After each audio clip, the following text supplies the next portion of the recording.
శ్రీ గురు గణేశ మేధా దక్షిణామూర్తి సహిత శ్రీ బాలా త్రిపురసుందరే నమః. అభిషేకం కార్యక్రమానికి స్వాగతం. ఓంకార ప్రతిపాధ్యాయ మారసుందరమూర్తయే భక్తానాం కల్పవృక్షాయ విఘ్నేశ్వరాయ నమో నమః. 9 వసంతాలు పూర్తి చేసుకొని 10వ వసంతంలోకి అడుగుపెడుతున్నటువంటి జీ తెలుగు యాజమాన్యానికి కృతజ్ఞతలు తెలియజేసుకుంటూ అశేషమైనటువంటి కార్యక్రమాలతో విశేషంగా ఆకర్షిస్తున్నటువంటి ఈ జీ తెలుగును ఆదరిస్తున్నటువంటి అశేషమైనటువంటి ప్రజానీకానికి కూడా ధన్యవాదాలు తెలియజేసుకుంటూ కార్యక్రమాన్ని ప్రారంభం చేద్దాం.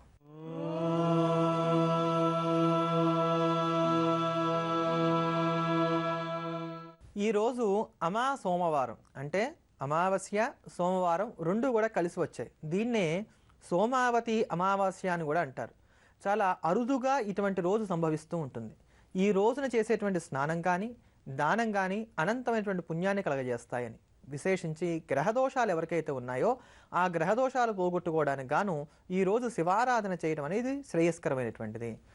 అందున ఏలినాటి శని, అష్టమ శని, అర్ధాష్టమ శని వంటివి నడుస్తున్నటువంటి వారు, చర్మ వ్యాధులతో బాధపడుతున్నటువంటి వారు ఈ రోజున పరమేశ్వరుని గనక నువ్వుల నూనెతో అభిషేకం చేసినట్లయితే ఈ దోషాలన్నీ కూడా పోగొట్టుకోవడానికి కానీ ఆస్కారం ఉంటుంది. అనురాధ నక్షత్రంలోనే ప్రస్తుతం శని సంచారం నడుస్తోంది కనుక ప్రత్యేకించి అనురాధ నక్షత్రం ఉన్నటువంటి వారు ఈ రోజున పరమేశ్వరుడికి నువ్వుల నూనెతో కనుక అభిషేకం చేయించుకున్నట్లయితే ఈ శని ప్రభావం తగ్గడానికి కానీ ఆస్కారం ఉంటుంది. అంతటి భవ్యమైనటువంటి రోజు ఈ సోమవతి అమావాస్య. నూతన ఆభరణాలు ధరించాలన్నా, ఒక శుభకార్యం చేయాలన్నా, దేనికైనా కూడా ఎక్కడా విమర్శలకు తావు లేకుండా అన్ని శుభకార్యాలకి ఉపకరించేటువంటి తిథి ఒకటి ఉంది. ఆ తిథే దశమి. అందుకనే 10వ సంఖ్యకు ఆధ్యాత్మికంగా చాలా ప్రాముఖ్యతనిస్తారు. అటు శుక్లపక్షంలో కానీ ఇటు కృష్ణపక్షంలో కానీ రెండు పక్షాల్లో కూడా దశమి తిథి చాలా ప్రశస్తమైనటువంటిది. నూతన వస్త్రాభరణాలు ధరించడానికి కానివ్వండి, వివాహానికి కానీ, సీమంతానికి కానీ, ఉపనయనానికి కానీ, సమస్తమైనటువంటి శుభకార్యాలకు, ధార్మిక కార్యక్రమాలకు ఈ దశమి తిథి ప్రశస్తమైనది. ఎందుకు దశమి తిథి ప్రశస్తమైనది అనంటే దశమికి అధిష్టాన దేవత సాక్షాత్తు ధర్మము. ధర్మం ఎక్కడుంటే భగవంతుడు అక్కడ ఉంటాడు. ఆ భగవద అనుగ్రహాన్ని పొందడానికి గాను, ధర్మాన్ని సముపార్జన చేసుకోవడానికి గాను ఉపకరించే తిథే దశమి తిథి. అందుకని దశమి నాడు చేసేటువంటి దానాలు కానీ, దశమి నాడు చేసేటువంటి ఉపవాసాది దీక్షలు కానీ, దశమి నాడు చేసేటువంటి అర్చనలు కానీ ప్రశస్తమైన అనుకూలమైనటువంటి దివ్యమైనటువంటి ఫలితాలు ఇస్తానడంలో సందేహం లేదు. దశమికి మరొక పేరు కూడా ఉంది. దీనికి విజయ తిథి అనేటువంటి పేరుంది. ఈ రోజున చేసేటువంటి కార్యక్రమాల అన్నీ కూడా విజయ పదంలో ముందుకు వెళ్తాయి కనుక దశమిని విజయ తిథి అని అంటారు. అందుకనే మనకి నవరాత్రులు అయిన తర్వాత, దేవీ నవరాత్రులు అవుతూనే వచ్చేటువంటి దశమికి కూడా విజయదశమి అనేటువంటి పేరే ఉంటుంది. దశమికి ఉన్నటువంటి ప్రాముఖ్యత అటువంటిది. అటువంటి దశమి ప్రాముఖ్యతను తెలుసుకోవడానికి ముందుగా ఈరోజు శివనామాలతో రోజును ప్రారంభం చేద్దాం.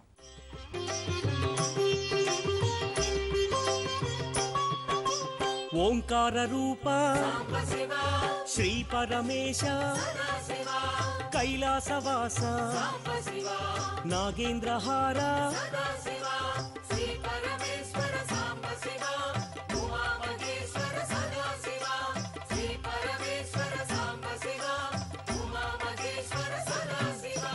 పార్వతీ నాయక పురాణ పురుష పాప వినాశ పాహి మహేశ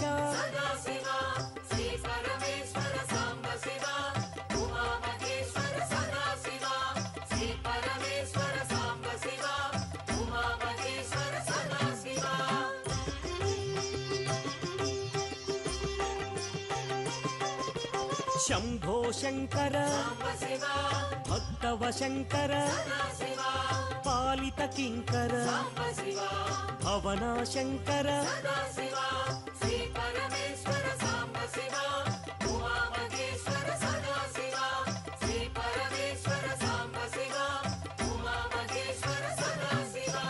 నమ శివాయ మహేశ్వరాయ మహాదేవాయ వామదేవాయ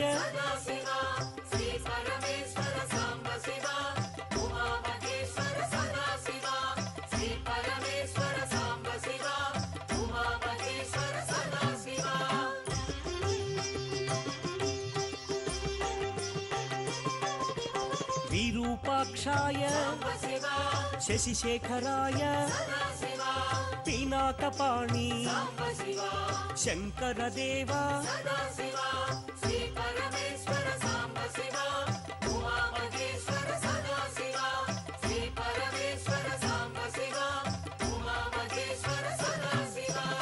त्रिशूलपाणि विष्णुवल्लभ अंबिकनाथ श्रीकण्ठाय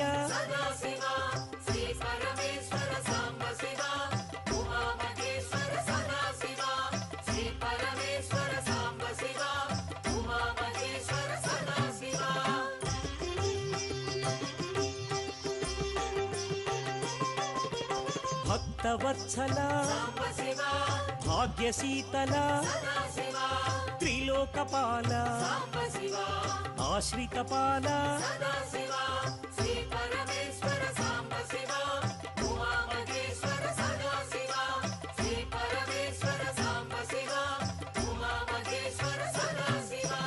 भवभयनाशा त्रिलोकेशा कपालमाला ललाटाक्ष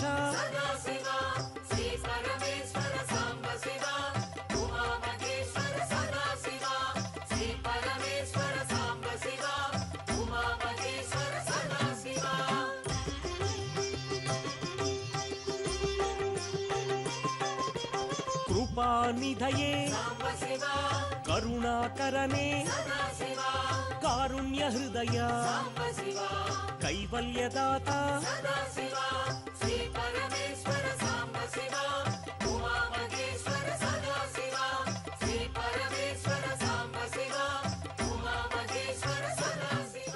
పదవ వసంతంలోకి జీ తెలుగు అడుగు పెడుతున్నటువంటి ఈ శుభతరుణంలో దశమి తిథికి దశ సంఖ్యకు ఉన్నటువంటి ప్రాముఖ్యతను తెలుసుకునేటువంటి సందర్భంలో 10 అంటే ఏమిటో తెలుసుకుందాం.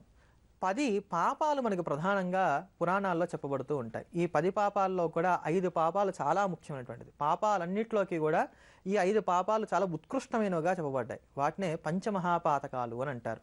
సురాపానం అంటే మద్యపానం చేయటం, అలానే బంగారాన్ని దొంగిలించటం, ఆవును చంపటం, పరస్త్రీలతోటి సంగమం చేయటం, ఈ 4 చేసేటువంటి వారితో సావాసం చేయడం 5వ పాపం. ఈ 5 మహాపాపాలకి మరో 5 ఉపపాతకాలు ఉన్నాయి. ఈ పాతక మహాపాతక ఉపపాతకాలు ఏవైతే ఉన్నాయో వీటన్నిటిని కూడా ప్రాళద్రోలుకోవడానికి గాను ఉపకరించేటువంటి తిథి దశమి తిథి. అందుకనే ఈ 10 రకాలైన పాపాలు పోగొట్టుకోవడానికి గాను దశమి తిథి ఉన్నటువంటి రోజున ఇష్టదేవత ఆరాధన, మీకు మనసులో ఏ దేవత ఇష్టమైతే ఆ దేవతను ఆరాధించడం కానీ, లేకపోతే మీకు కులదేవత ఎవరైతే ఉన్నారో ఆ కులదేవతను ఆరాధించడం కానీ చేసినట్లయితే దీని ద్వారా వస్తున్నటువంటి దోషాలన్నీ కూడా పోతాయి.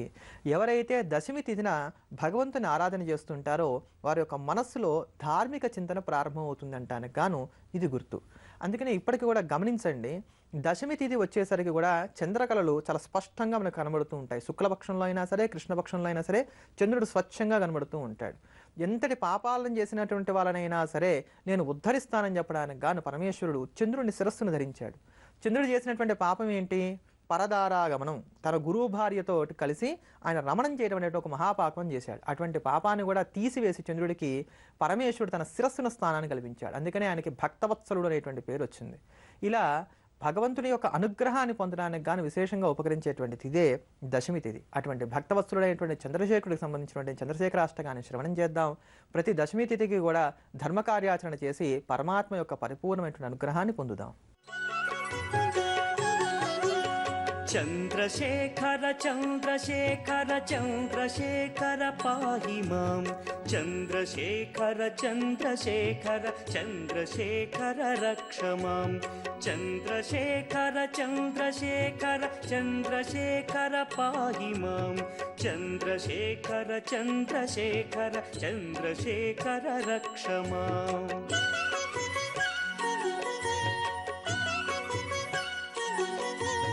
रत्नसानुशरासनं रजताद्रिशृङ्गनिकेतनं सिञ्जनीकृतपन्नगेश्वर मच्युतानलसायकं क्षिप्रदग्धपुरत्रयं त्रिदिवालयैरभिवन्दितं चन्द्रशेखरमाशये मम किं करिष्यति वै यमः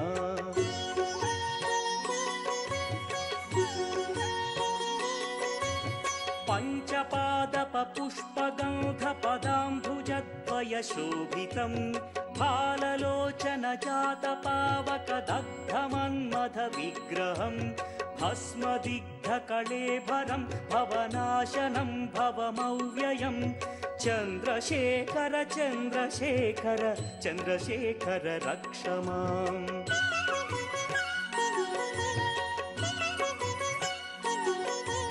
मत्तवारणमुख्यचर्मकृतोत्तरीयमनोहरं पङ्कजासन पद्मलोचन पूजिताङ्घ्रिसरोवरं देवसिन्धुतरङ्गसीकर सिक्तशुभ्रजटाधरं चन्द्रशेखर चन्द्रशेखर चन्द्रशेखर पाहि माम्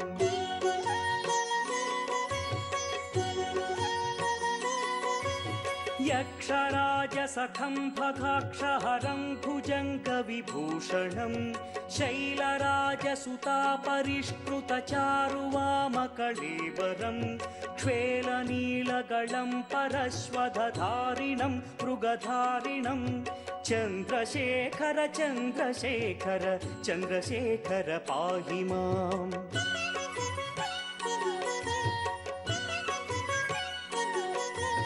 कुण्डलीकृतकुण्डलेश्वर कुण्डलं वृषवाहनं नारदादिमुनीश्वरस्तुत वैभवं भुवनेश्वरम् अन्धकान्तकमाश्रितामरपादपं शमनान्तकं चन्द्रशेखर चन्द्रशेखर चन्द्रशेखर रक्ष माम्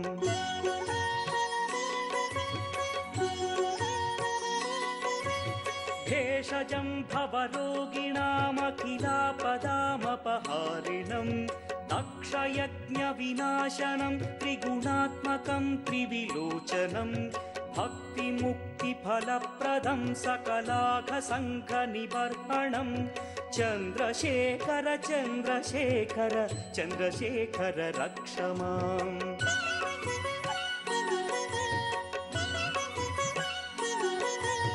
भक्तवत्सलमर्चितं निधिमक्षयं हरिदम्बरं सर्वभूतपतिं परात्परमप्रमेयमनुत्तमं सोमवारणभूहुताशन सोमपानिखिलाकृतिं चन्द्रशेखर चन्द्रशेखर चन्द्रशेखर पाहि माम् 10వ వసంతంలోకి జీ తెలుగు అడిగినటువంటి ఈ శుభ సందర్భంలో దశ సంఖ్యకు ఉన్నటువంటి ప్రాముఖ్యాన్ని తెలుసుకుంటున్నాం కదా.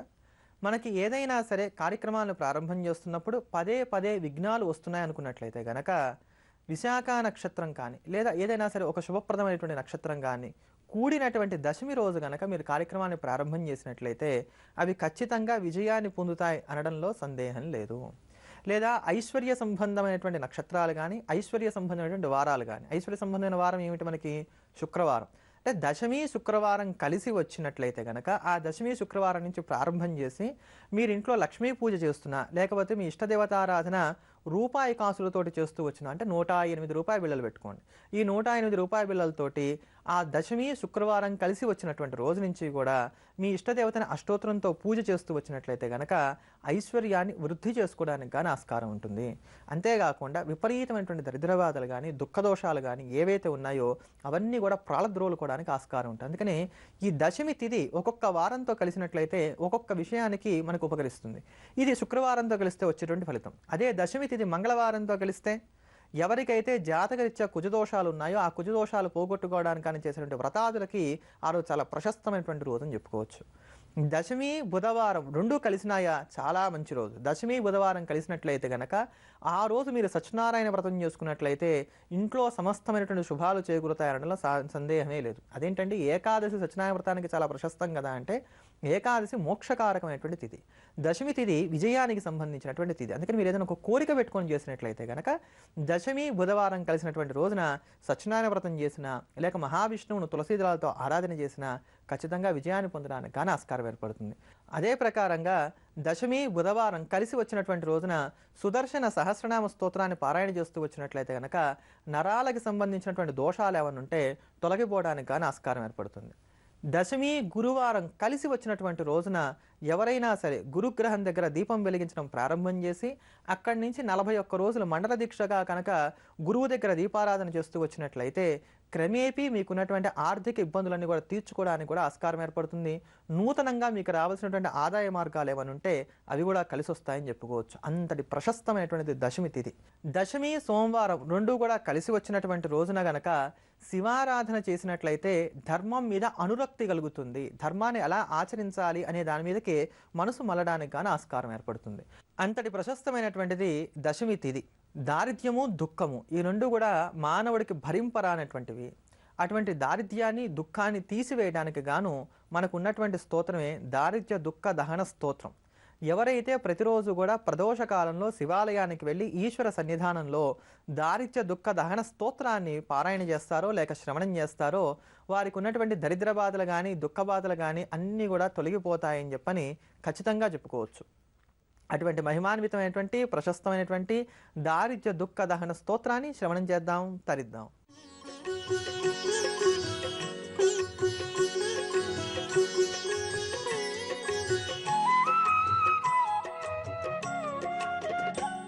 विश्वेश्वराय नरकान्तकतारणाय कर्णामृताय शशिशेखरधारणाय कर्पूरकान्तिधवलाय जटाधराय दारिद्र्यदुःखदहनाय नमः शिवाय गौरीप्रियाय रजनीशकलाधराय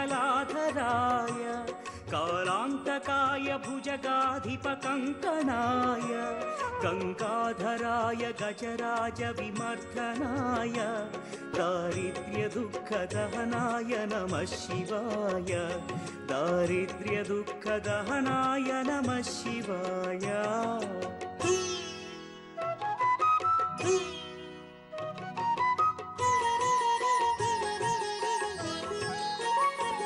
भक्तप्रियाय भवरोगभयापहाय उग्राय दुःखभवसागरतारणाय ज्योतिर्मयाय गुणनामसुमृच्छकाय दारिद्र्यदुःखदहनाय नमः शिवाय चर्माम्बराय शवभस्मविलेपनाय फालेक्षणाय मणिकुण्डलमण्डिताय मञ्जीरपादयुगलाय जटाधराय दारिद्र्यदुःखदहनाय नमः शिवाय दारिद्र्यदुःखदहनाय नमः शिवाय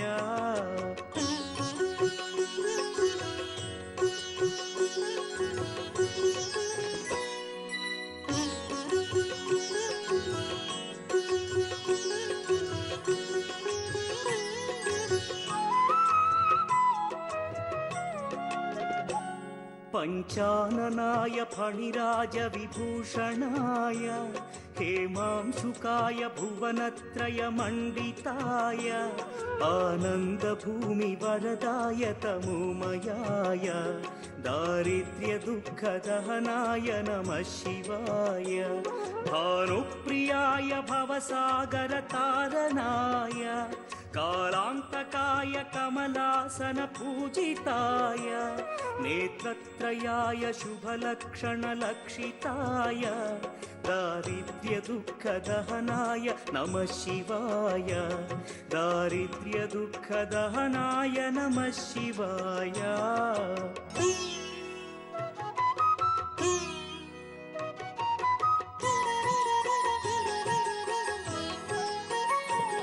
रामप्रियाय रघुनाथवरप्रदाय नामप्रियाय नरकार्णवतारणाय पुण्येषु पुण्यभरिताय सुरार्चिताय दारिद्र्यदुःखदहनाय नमः शिवाय मुक्तीश्वराय फलदाय गणेश्वराय गीतप्रियाय वृषभेश्वर वाहनाय मातङ्गचर्मवसनाय महेश्वराय दारिद्र्यदुःखदहनाय नमः शिवाय दारिद्र्यदुःखदहनाय नमः शिवाय ఇంట్లో ఆర్థిక ఇబ్బందులు ఎక్కువగా ఉంటున్నాయి. నేను ఒక్కనే సంపాదిస్తున్నాను, నా సంపాదన సరిపోవట్లేదు, మరొకరు ఎవరన్నా నాకు సహకరించే విధంగా సంపాదిస్తే బాగుండు అనుకుంటున్నాను. కానీ ఎవరు కూడా ఇంట్లో సంపాదించడానికి గాని ముందుకు రావట్లా, లేదా వాళ్ళు చేసేటువంటి ప్రయత్నాలు కలిసి రావట్లేదు. అనుకున్న సందర్భంలో కుటుంబంలో ఇతరుల ఆదాయం కూడా పెరగడానికి గాను మనం ఒక పని చేయవచ్చు. 6 నెలల పాటు వదిలిపెట్టకుండా ప్రతిరోజు కూడా పొద్దున పూట గణపతి సహస్రనామంతో స్వామివారికి గణపతికి గరికతో పూజ చేసినట్లయితే గనక ఇంట్లో ఇతరులకు ఆదాయ మార్గం పెరగడానికి గాను ఖచ్చితంగా అవకాశం ఉంటుంది. అంటే ప్రతిరోజు ఏం చేయాలి? గరిక తెచ్చుకోవాలి. విఘ్నేశ్వరుడికి, వినాయకుడికి సహస్రనామాలతోటి చక్కగా పూజ చేస్తూ ఉండాలి. ఇలా రోజు కూడా 6 నెలల పాటు వదిలిపెట్టకుండా వినాయకుడికి కానీ గరికతో సహస్రనామార్చన చేస్తూ వచ్చినట్లయితే ఖచ్చితంగా కుటుంబంలో ఇతరులకి ఆదాయ మార్గం ఏదైనా లభించడానికి గాను ఆస్కారం ఉంటుంది. 9 వసంతాలు పూర్తి చేసుకొని 10వ వసంతంలోకి అడిగినటువంటి జీ తెలుగుకి శుభాకాంక్షలు తెలియజేస్తూ, మమ్మల్ని ఇంతగా ఆదరించినటువంటి ప్రేక్షకులకు ధన్యవాదాలు తెలుపుకుంటూ, మీ ఆదరణతోటి మరింతగా అనేకమైనటువంటి వసంతాలను జరుపుకోవాలి ఆనందంగా అని చెప్పని ఆకాంక్షిస్తూ, రేపటి అభిషేకం కార్యక్రమంలో మళ్ళీ కలుద్దాం. స్వస్తి. జ్యోతిర్వైద్య నిపుణులు తేజస్వి శర్మను సంప్రదించాల్సిన ఫోన్ నంబర్ 9391166344. Email tejasvi.astro@gmail.com.